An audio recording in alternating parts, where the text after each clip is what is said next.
She takes her opportunity. Alexandra Eala, she reeled off the opening set in double quick time. Fair play, Magdalena Fręch. She came back, took that second set 6-3. Put the phone down. Actually, don't. Turn it up.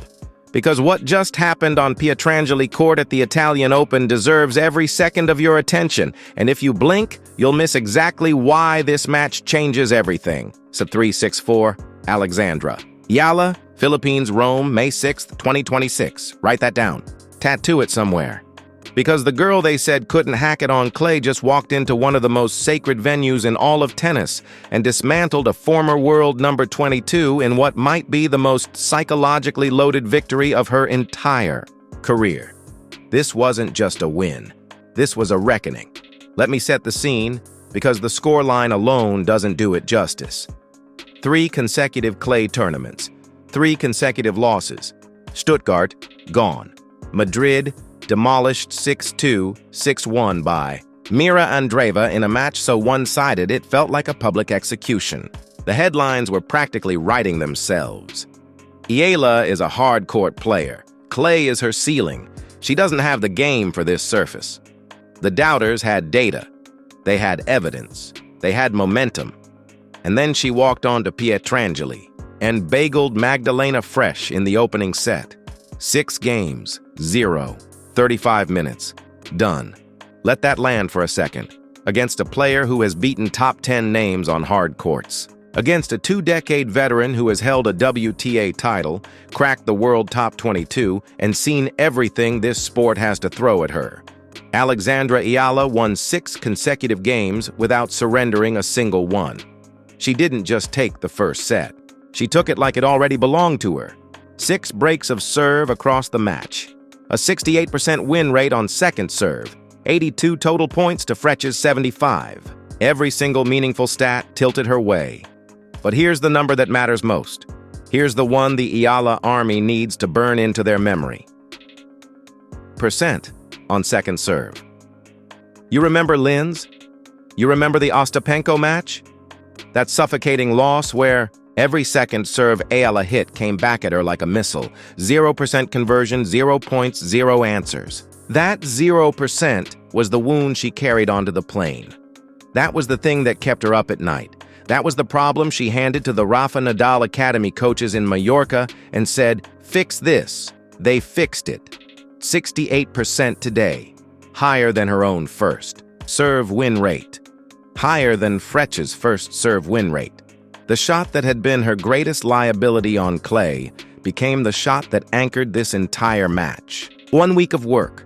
1 week of drilling, adjusting, rebuilding, and the first real test she faced against a battle-tested veteran on red clay? She cashed in 2/3 of every second serve point she played. That's not progress. That's transformation. Now, look, I have to be honest with you about the second set. Because champions don't always make it look clean. Frech is a professional. Veterans don't stay buried. They adjust. She started loading her first serve with more precision, found her backhand corners, and began attacking Eala's toss earlier on return. The momentum that had felt so absolute in the first set started shifting. The crowd felt it. The score reflected it. 6-3, Frech match level, and right there, that moment, right between the second and third sets, that's where this story gets interesting, because dropping a set after winning the first 6 love is a very specific kind of test. It asks you a question that only certain players can answer. Are you here for the highlight, or are you here for the match? Fragile players fold. They start chasing the comfort of the first set instead of focusing on the next point. They hesitate. They second-guess. Eala sat down, sipped her water, took a breath, and walked back out looking like someone who had been waiting for a third set her entire life. She broke early, held. The score climbed. 2-1, 3-2, 4-3. Frech pushed back. Every step of the way. Neither player was going quietly. The Pietrangeli Court. Those ancient marble statues standing watch the way they've stood watch over nearly a century of Italian tennis history. They'd seen this kind of pressure before. And then 5-4, Eala serving for the match. The court went quiet. 15th. Million Filipinos around the world held their breath, and Alexandra Eala served it out. Advanced to the round of 64. Next up, Wang Xinyu of China.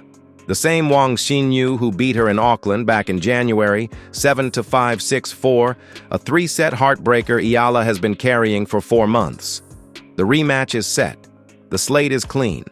And the player walking into that match is not the player who left Auckland with a loss. She is what Mallorca built her to be, beyond Wang. Elena Rybakina. World number 2. Reigning Australian Open champion.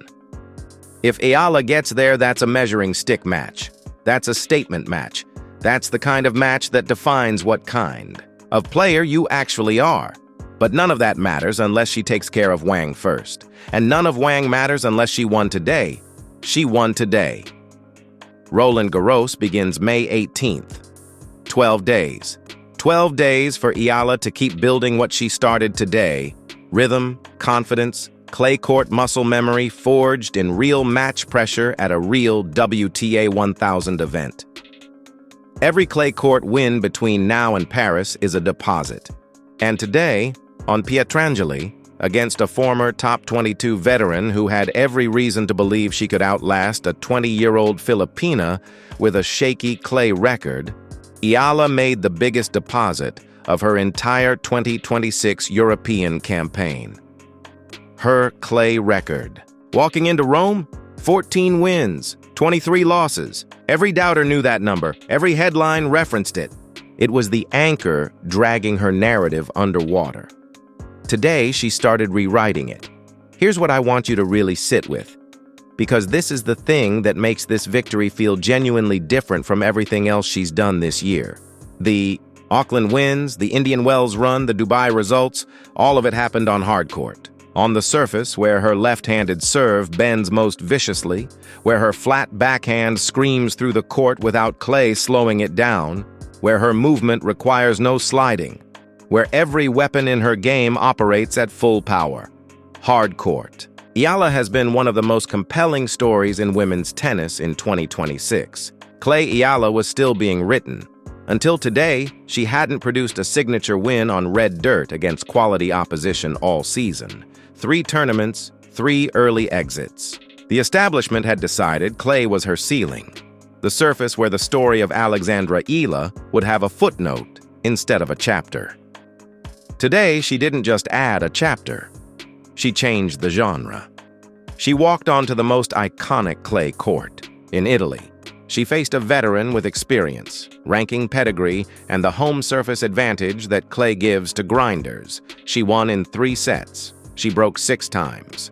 She converted 68% of her second serve points, and the marble statues that have watched legends pass through Pietrangeli for nearly 100 years added a new name to their silent record. Alexandra Eala, Philippines, May 6, 2026. Clay is not her. Ceiling clay is just another canvas. Wang is next. Rybakina waits beyond. Roland Garros opens in 12 days. And the girl they said couldn't win on clay just made the entire WTA Tour take notice on the most beautiful court in all of Italian tennis, Terranova, Eala Army. Rome belongs to us. Drop the Philippine flag in the comments.